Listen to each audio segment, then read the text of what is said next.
I'm giving a little more detail than what even Durham described, but these documents essentially had case numbers. They were being investigated in these three different field offices, and what they were investigating and had found a high credibility of criminal activity was in four categories, and those were money laundering, securities and exchange fraud, public corruption, and terrorism financing. Hey everybody, welcome to Our Watch. I am Tim Thompson. If you're new, we would like to ask you to subscribe to this channel, like this video. Also, if you like what you hear, we'd love for you to share this out with your friends, your family, your neighbors. Many people need to hear what we've got on our show today. Super excited to have this guest. In my opinion, we have a national hero here on the program today. Our guest today is Nate Cain. He's a U.S. Army veteran, a cybersecurity analyst, and the FBI Uranium One whistleblower who tied the Clinton Foundation to the sale of 20% of America's uranium to Russia. Nate, thank you so much for joining us. Hey, thanks for having me on. Yeah, just excited to have you here. Like I said, in my opinion, you're a hero. Well, thank you. I had a chance to kind of look at some of your videos and some of the things that you guys have been doing out there, and it's exactly the kind of thing that needs to be happening right now.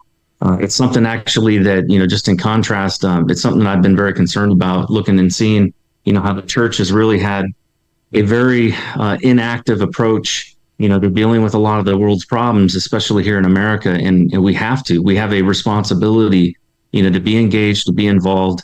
God has given us an opportunity to be able to choose our leaders and to be able to be engaged and have those freedoms, and we can't waste them. So I've been really excited to see what you guys have been doing, and I watched your video the other night about where you were talking to the school board about the books in the schools. That is a problem, of course, that's everywhere, all over the nation, and so I just want to commend you on that, because I know that's not necessarily what I'm here to talk about, but it's something that's very important here in West Virginia as well. Yeah, there's no doubt this is a nationwide problem we've got going on right now. Here in California, I don't know if you heard this, but our Gavin Newsom, our governor, he has set his sights on Temecula Valley, which is where I live, and he's coming after us. He called out our president of our board, said anybody who, first of all, he called him ignorant. Dr. Joseph Komrosky called him an ignorant man, and said that he's going to come after the Temecula Valley School Board. And the school board said, look, we're not going to have this stuff presented to children. It's just pornographic trash, sexual violence. And he's saying that he thinks these things should be allowed around our kids. So he's got a fight on his hands because parents are fed up. And, we look at what's going on, especially with the Democratic Party. These things are demonic. Oh, absolutely. There's no explanation for just how bad things have gotten in the last 3 years, other than that there's something spiritual that's going on. I never thought in my entire life that I would ever see pedophilia being normalized and then adopted, by a single party. It just makes no sense.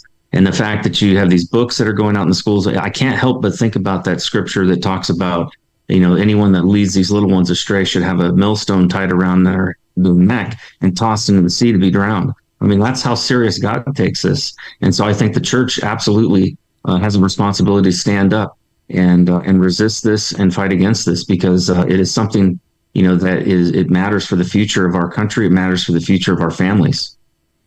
Yeah, there's no doubt, and it's a sad thing to watch with the churches nowadays here in America, especially here in California. You're seeing a lot of pastors that say, I don't want to get political, and I keep telling them, look, these things aren't political. These are biblical moral issues. Whether or not we allow a child to be exposed to pornography, that's not political. They might politicize that issue, but that's biblical. Godly men don't allow these things to be put into the eyes of kids. That's right. It's interesting, the term groomer, I heard you mention that in your speech to the school board, and, a lot of folks don't like that term, but, the first time I ever heard that word, or that term, was actually on, it was Law and Order Special Victims Unit, which was a TV show, of course, about investigations into, children that were being abused. And it's they were referencing, something that has been known in law enforcement for a long time, which is the way that these child predators, the way that they get these children to cooperate is by grooming them. And one of the first things they do is they expose them to pornography and expose them to, sexualization at a very young age. So, that's what we're seeing today. There's just no other way to call it but that. Yeah, no, there's absolute grooming behavior on the part of many of the educators in our government-ran school system, and it's being exposed. Parents are waking up to this, and it's because there's people out there shedding light on it, which is exactly, if you're a Christian and you're watching this program, it's exactly what you're supposed to be doing, right? We are the salt of the earth, the light of the world. Light's a revealing agent. It shows what's happening in the darkness, and that's exactly what's happening right now. So people are waking up, and they're not good with it. Parents want their rights as parents, and we can see a tyrannical government stripping away those rights and giving the rights to the children. Absolutely. And they can't get a tattoo till they're 18. They can't have a beer till they're 21. But they're telling them they can change their gender when they're 5, and that their parents have no say in it. When they still have a bedtime that's 8 o'clock, and but we're going to let them choose surgeries. It's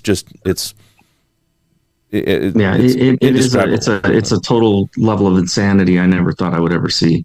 I was thinking about, I was actually speaking on this subject the other day, and the way I kind of describe it, it's like they call it gender affirming care, and that would be like if you had a drug addict and you said, oh, hey, I'm going to affirm your addiction, and I'm going to offer you drugs and help you with your addiction. That's not something that we do. We try to help people, and I think a lot of these kids are suffering from mental illness. A lot of it is a social contagion.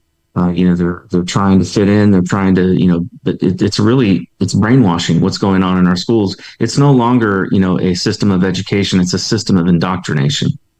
Right. Absolutely. And I agree with you. We wouldn't go and give care to somebody in drug abuse, in way of trying to help them continue in their drug abuse. Sadly, though, here in the state of California, we are doing that. We've actually set up injection sites. Our tax dollars are funding nurses to inject heroin into people. It is just wickedness that seems to know no bounds, and it needs to stop. Let's talk about the Durham report. The Durham report just came out recently. In it, there's information that you provided to the Intel Committee. Yeah, so I was a federal whistleblower back in 2017. I actually had 2 disclosures in 2017 and then in 2018. The first set of documents that I brought directly to the House Permanent Select Committee on Intelligence, directly to one of their, Devin Nunez, a senior staff members. And he asked me to go back in and to get basically look for intelligence that the FBI had that would prove that the FBI knew about the Russians trying to infiltrate our uranium supply chain prior to the CFIUS committee approving the sale of Uranium-1 to Rosatom, a Russian energy company. And what ended up happening was I ended up coming out with that information. I ended up having to go through a very long process because I got cut off from my communications directly with the HPSI. And so I went through a process with a lawyer and went through the Intelligence Community Whistleblower Protection Act.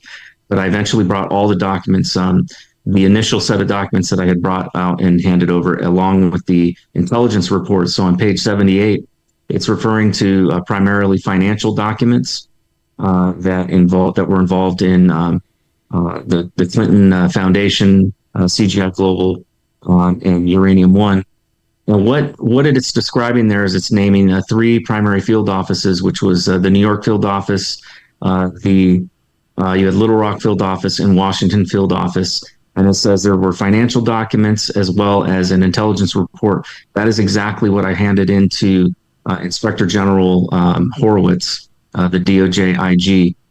It was primarily made up of suspicious activity reports that came from the U.S. Treasury and FinCEN, and these had analyst notes on them. And so I'm giving a little more detail than what even Durham described. But these documents essentially had case numbers. They were being investigated in these 3 different field offices, and what they were investigating and had found a high credibility of criminal activity was in 4 categories. and those were money laundering, securities and exchange fraud, public corruption, and terrorism financing.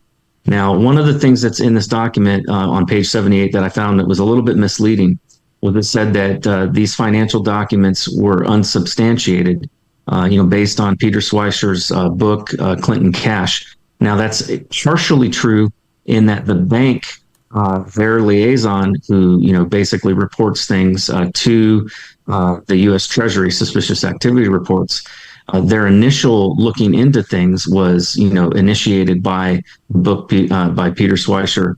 But the fact is that by the time the FBI got them, these documents, the ones that I looked at, had already had analyst notes, had already been, given a high credibility rating of criminal activity, and it showed that there was an open criminal investigation. And so it's misleading to say that they were unsubstantiated, because by the time that, I got them and looked at them, they were substantial. They had the entire money trail. They had all the bank accounts. They had all the foreign countries, all of the shell corporations and the shell, charities and things like that, where the money was changing hands and going, eventually into the Clinton Foundation. And in one case, you had money going out of the Clinton Foundation and was being paid on a monthly basis to the chief spokesman for the Muslim Brotherhood in Egypt, and he was on the terrorist watch list. And so these were regular monthly payments of around $9,000 a month, which looked like like a salary coming from the Clinton Foundation.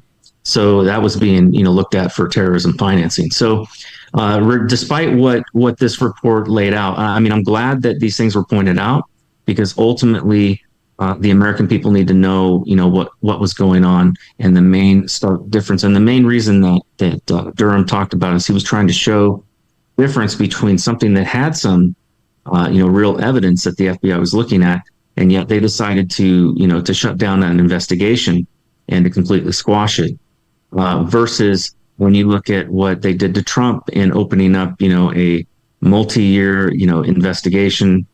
They violated his rights with the FISA and 702 warrants.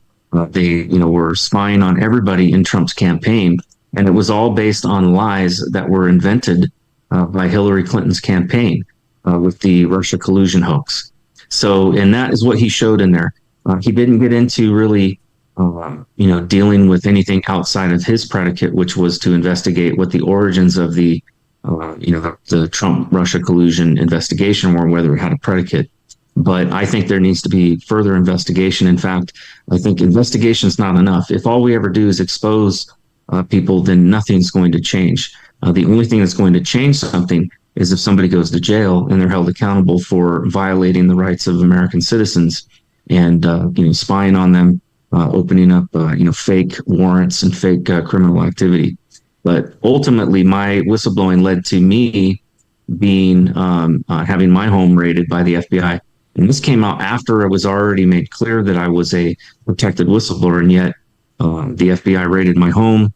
They ended up, when I think it was the Daily Caller, they submitted a FOIA request to the judge that signed off on the search warrant, asking one single question. They just wanted to know, was the judge made aware that I was a protected whistleblower? And a different judge, an Obama appointee, ended up putting a seal on that answer. So, wow. We have a system of justice right now that is not equal justice under the law. It is a two-tiered system of justice, and it has been weaponized and used against conservatives, against Christians, against pro-lifers, against parents going to school, school board meetings and wanting to hold teachers accountable. It's clear that our Justice Department is in the hands of some really bad people, and we've got to do something to stop that. Yeah, absolutely have to do something to stop it. I think back to, and I think we all remember when James Comey, the former director of the FBI, your former boss, he was your boss at the time. We remember when he came out for that press conference, and he said this. He said, no reasonable attorney that would bring charges against Hillary Clinton and the Clinton Foundation for any crime. And subsequently, you have all this information that you've brought out, and now we see the Durham report. What's happening now? Where's this going to go from here? Well, it's interesting that you mentioned that.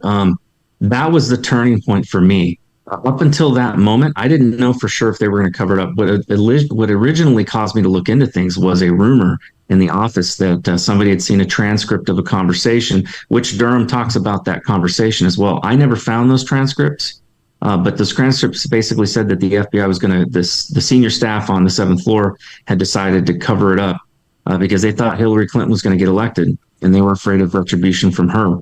Now, I ended up, at that point, I decided I needed to look into it. And so I went and looking into the classified network. I found not those transcripts, but what I did find was all the evidence that I just described to you. But they all had case numbers and it all showed that it was being actively worked. So I didn't think that there was any truth to the rumor, at least not at that point. So I just kind of held off doing anything about it and continued to kind of watch. When Comey came out and made those comments, one of the things he mentioned that was incredibly important was he made the statement that he first laid out a litany of problems of what they had found on the email server. And one of the things he mentioned that was on the email server was there were 7 email chains that had they had what's called SAPs, which are essentially, a SAP is a special access program. It is top secret, but it's in a whole nother category. Even if you have a top secret clearance, you can't see what's in a SAP unless you've been read on to the program.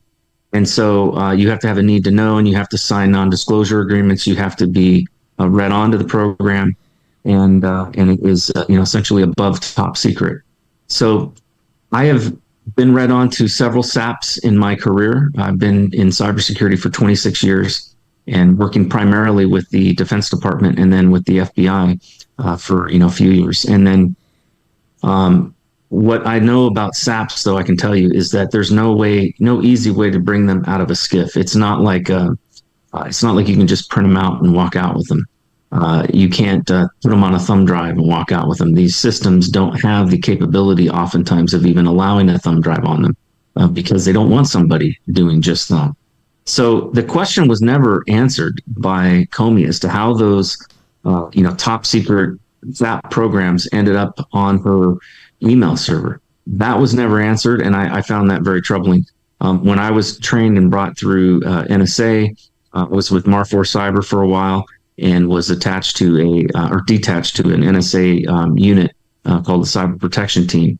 And we were read on to all kinds of interesting programs, primarily those related to our surveillance systems, 702, FISA, that kind of thing. And what really kind of shocked me was we were warned at that time that if we violated our agreements to basically mishandling of classified, this was more than that, taking classified information out of a SCIF and then putting it on a private email server, that would fall under the Espionage Act. And so I don't know how he could make that claim that no reasonable prosecutor would bring a case. In fact, that same year, there was a Navy enlisted guy who was on a submarine who took a picture of his bunk. That was it. There was nothing, no classified documents revealed in there or anything like that. He just simply took a picture of the hot racks that they sleep on inside of a submarine. And because of that, he was put in prison. And so, it made no sense to me how she could get away with what she got away with. And then to find out that the Chinese had access to that server and other countries also had access to that server, that it was likely hacked. And so my question has been all along, was it a Dropbox? Yeah, so at the time, you're blowing the whistle on Clinton, the Clinton Foundation. At the time, the chief of staff, John Podesta, we all know the pervert that is John Podesta.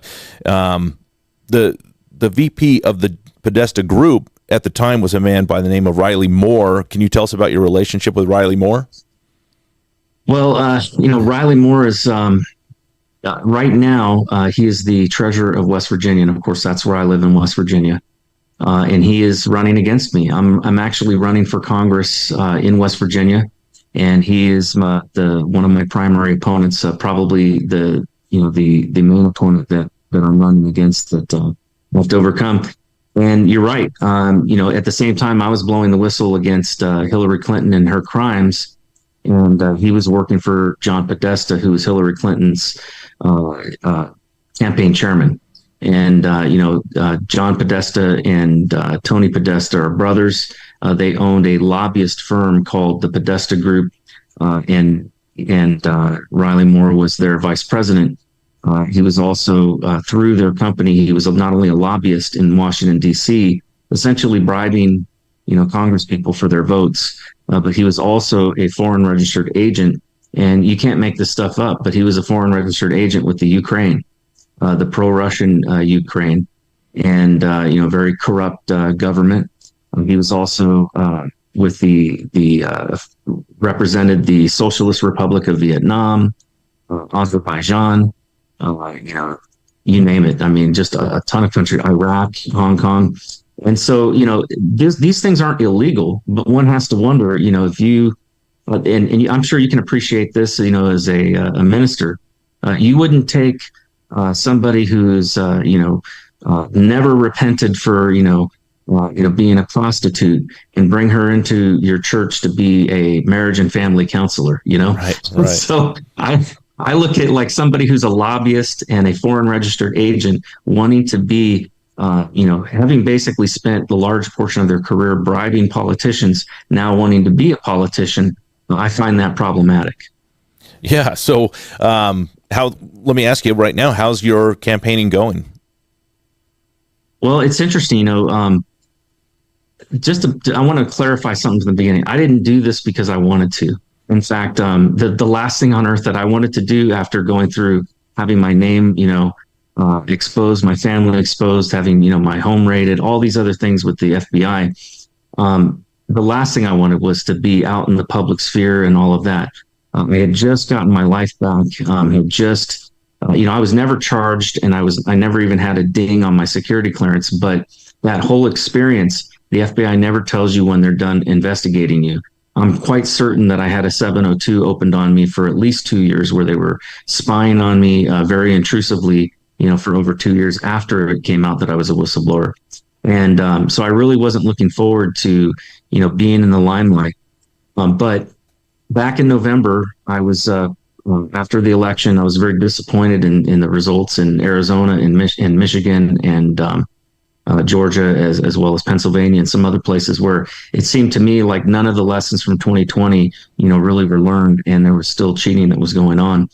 And I ended up, and I would know, I was part of actually a election integrity unit that was put together by the White House after the 2020 election, and I was providing information and doing research into it because of my background in cyber, and providing that information to Peter Navarro.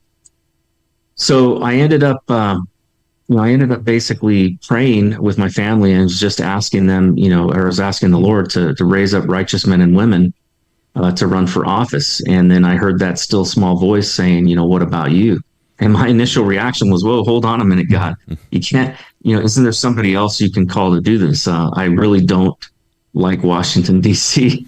and haven't I been through enough? But I've also learned that you never say no to God. At some point in time, you got to accept what He's asking you to do, and you have to trust Him. And so I tried to negotiate with God, which generally never turns out in my favor. But I said, God, I don't see a path. I don't see any way that I could do this. Alex Mooney was my representative, and he had just won re-election with like over 70% of the vote. He's got a conservative voting record, and the state election really wasn't on the table for me. I don't have the ability to take off. It's a part-time position, and I don't have that ability to be able to do that and go live in Charleston so for me, it's an all or nothing type of thing. And really the only option for me was to run for U.S. House of Representatives. And so I just said to God, I said, Lord, if you want me to run, then you're going to have to create a path. And if you create a path, I'll run. And I thought I had bought myself, 6 to 8 years with that and thinking I was smart. But 2 days later, I was on my computer typing in Alex Mooney's name, and it dropped down in the little drop down below the search bar, and it said, Alex Mooney 2 seconds ago just announced that he's going to run for the Senate seat against Manchin in 2024. And so I kind of just, my heart sank at that moment. I realized, oh my gosh, what have I got myself into? But I went and I filed my paperwork, and so as far as how the campaign's been going, I've been praying and just seeking God all along the way. My wife is running my campaign, and she's a good person to run my campaign because she's the only person I can't say no to. And so she's had me speak in 18 different counties in the last month, and everywhere I go, I'm winning the hearts and minds of the people. It's really going to be a race to get out there and meet as many people as I can. That is how I win this race. And so I've been out there talking. We just held an event this last week in a town called Petersburg. We had about 30, to 35 people that showed up, people I had never met before, which is great. And after the meeting, they were all still there, which was good. And they hung around for about an hour, and we continued to have questions and answers, and socialize and talk with folks, and it was a really really good time. And so this is what we're experiencing everywhere we go.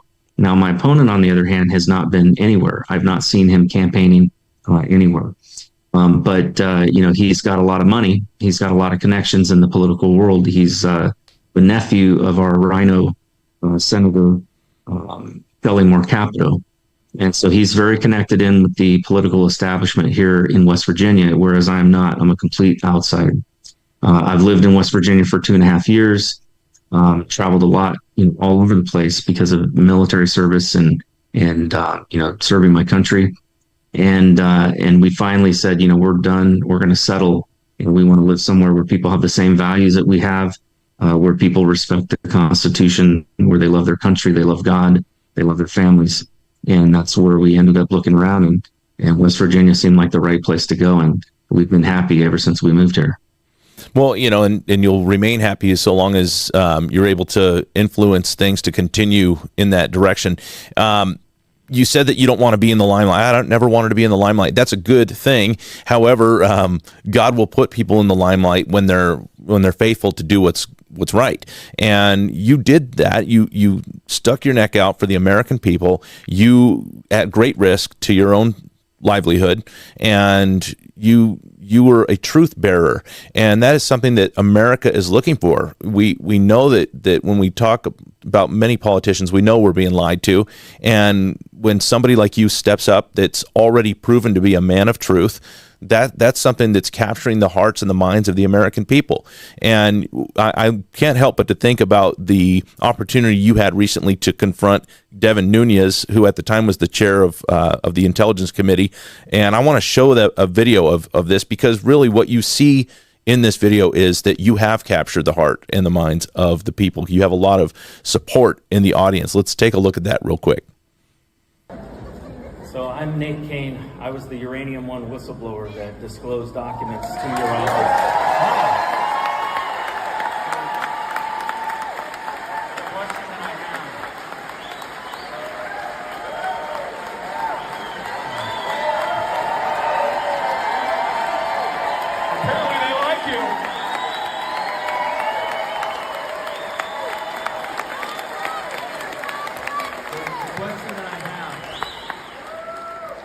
I know you guys were under incredible pressure, and I know that you guys were being spied on by the FBI.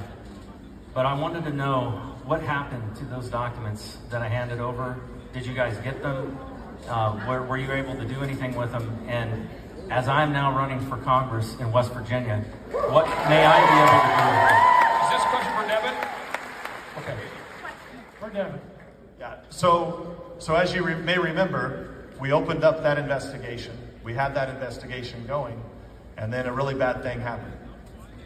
A guy named, the Democrats took over, and I went from being chairman of the House Intelligence Committee to the ranking member of the House Intelligence Committee.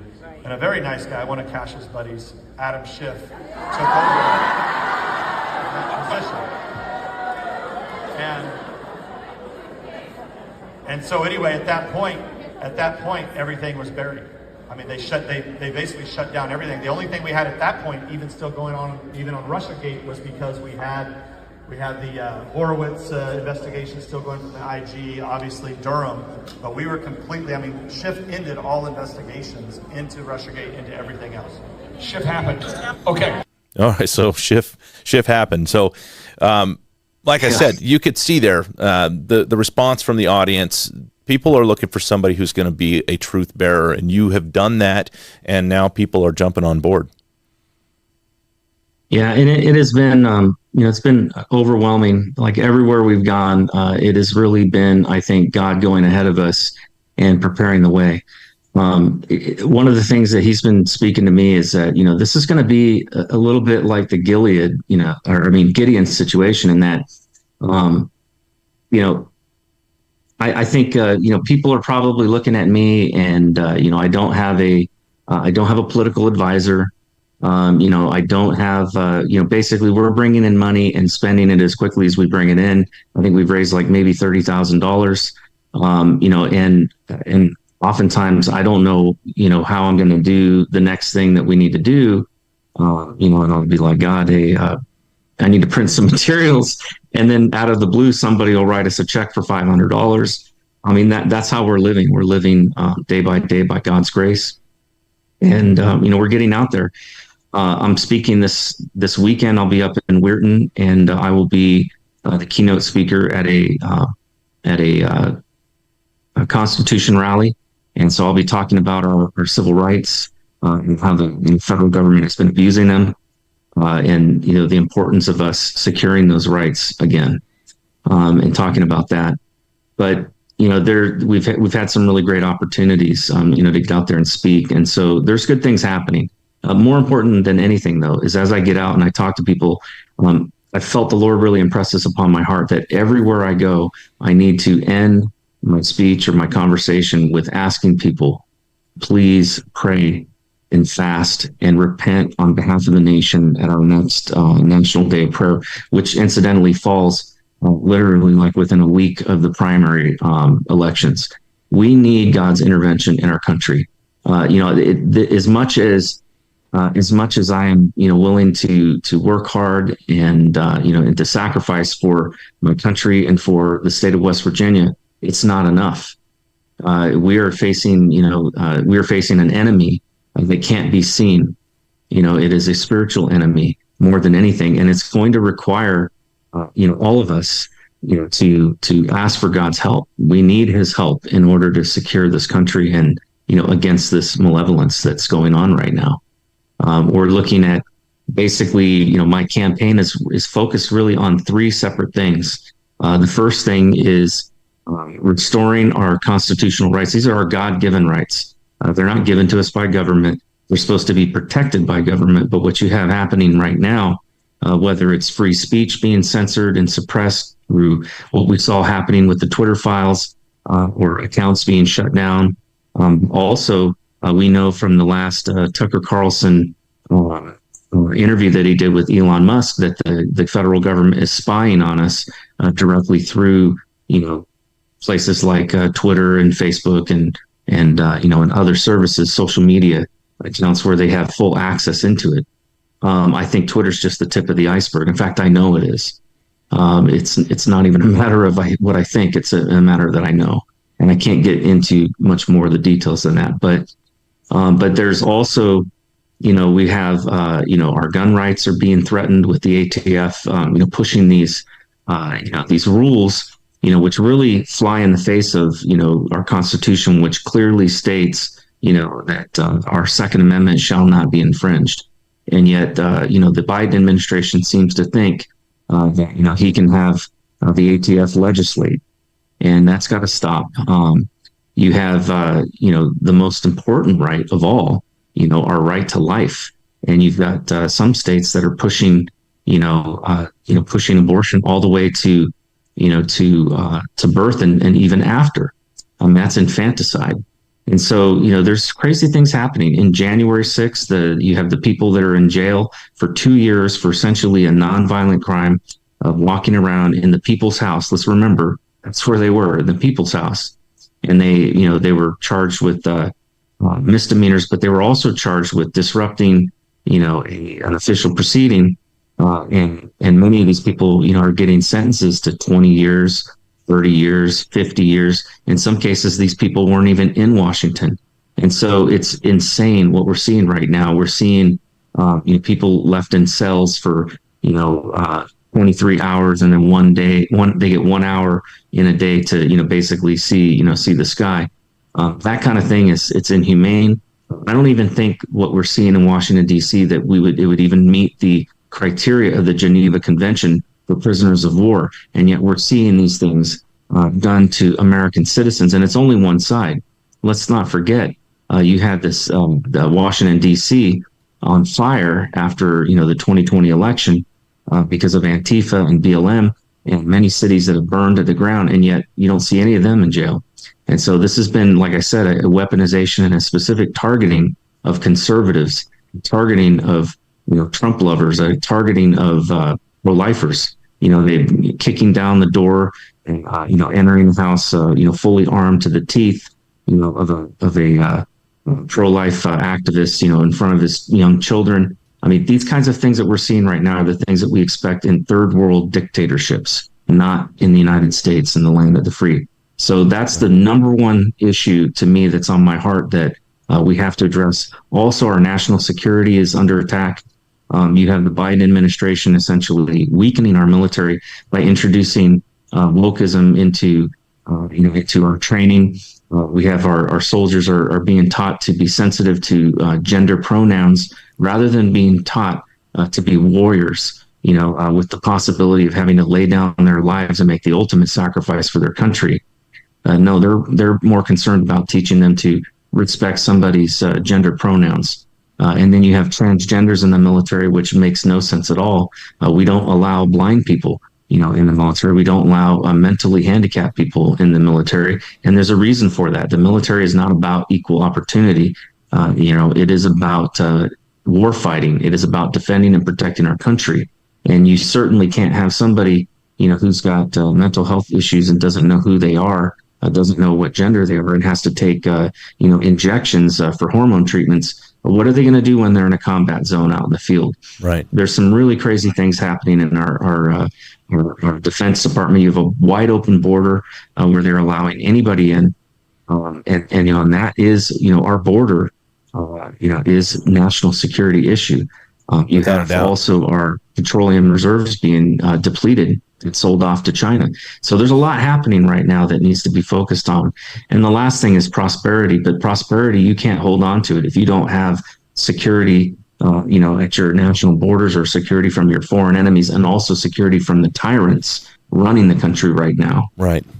And I'm with you 100%. We need to pray. We need to repent. We need to fast. And the only hope is our Lord and Savior, Jesus Christ. However, we look at James Comey. He was talking about what a Trump presidency would look like. I want to play a clip, and I want to get your point. We only have a couple minutes left, but I want to get your take on his view on what a Trump presidency would look like. Let's listen to this. Well, think about what 4 years of a retribution presidency might look like.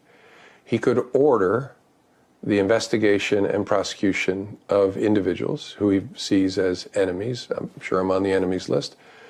Because the president constitutionally does oversee the executive branch entirely, which includes the Department of Justice, prosecutors and investigators. And so he could direct that individuals be pursued. Their hypocrisy knows no bounds, but what's your take on that? Well, I've actually, we've talked with some friends of mine, and we were discussing this issue of, Trump and some of the other candidates, that are running, and there's some other candidates that are good candidates too. But I think the American people want to see some retribution, and I don't mean in an unfair way. I think everybody deserves their day in court. I'm not talking about extrajudicial anything, but these people are criminals. Hillary Clinton, she was a criminal, and she basically walked. Biden's, as we're finding out from Representative Comer, he's been involved in money laundering with China, no less, our enemy. And so, these people absolutely must be prosecuted. There has to be law and order. And he's right. It's funny. The Democrats were all about talking about how, the FBI is an independent, institution. The DOJ is supposed to be independent. Baloney. President of the United States is supposed to be in charge. And quite frankly, that was the biggest problem Trump's his first term was he never had control over the FBI, the DOJ, and quite frankly, the intelligence community. Never. He was basically, from the very get-go, they were working against him. They were actually spying on him. They were, targeting him with Crossfire Hurricane on fake, ironically trumped up charges. And so, they certainly do need to be brought to justice. And there's a law on the books right now called deprivation of rights under color of law. That needs to be brought to bear against these guys because it holds penalties that go all the way up to life in prison. And in the case of somebody losing their life due to depriving somebody of their civil rights, they can get the death penalty. So it's a very, very strong law, and it can be used against federal, state, local officials, and even healthcare providers. Well, we certainly want to see some justice. We know biblically that there's going to come a point in time where the love of many will grow cold because lawlessness will abound, and we seem to be in a time like that. But I don't want people to be without hope. I know we need to continue to fight the good fight, stand for what is true, what is right. Nate Cain, how can people connect to your campaign if they want to give, if they want to contribute in some way? So they can go to my campaign website, which is natecainforwv.com. That's NATECAIN, the number 4, WV.com. That's also my Nate Cain for WV is my social media handle pretty much everywhere. I'm on Twitter, Facebook, Instagram, Truth Social, Gab, Getter, you name it. If there's a social media, site out there, I probably, I'm on there. And when I post one, I post everywhere. But on my campaign site, you can find all the interviews that I've done. This one will be posted up there as well, and in the media section. And then there's there on the front page, there's also a donate button. And that's an important part of this. I remember a couple years back was the first time I ever donated to a candidate outside of my state. The reality is that when we're looking at Congress, we need a majority in the Congress of people who are going to vote the right way. And so it's important that we absolutely support candidates that are going to, do the right thing. And even if we live in a place where we don't have maybe a good option or maybe a great option, but maybe we have a satisfactory one. The point is we need to be supporting candidates all over that are going to do the right thing for the American people, because it takes, a majority of those 435 votes in order to get things done. Right. And so I am asking that people help, support my campaign. And of course, please also do, pray for our campaign and pray for, my wife and me and everyone involved, because it is absolutely, we're coming up against a lot of spiritual warfare.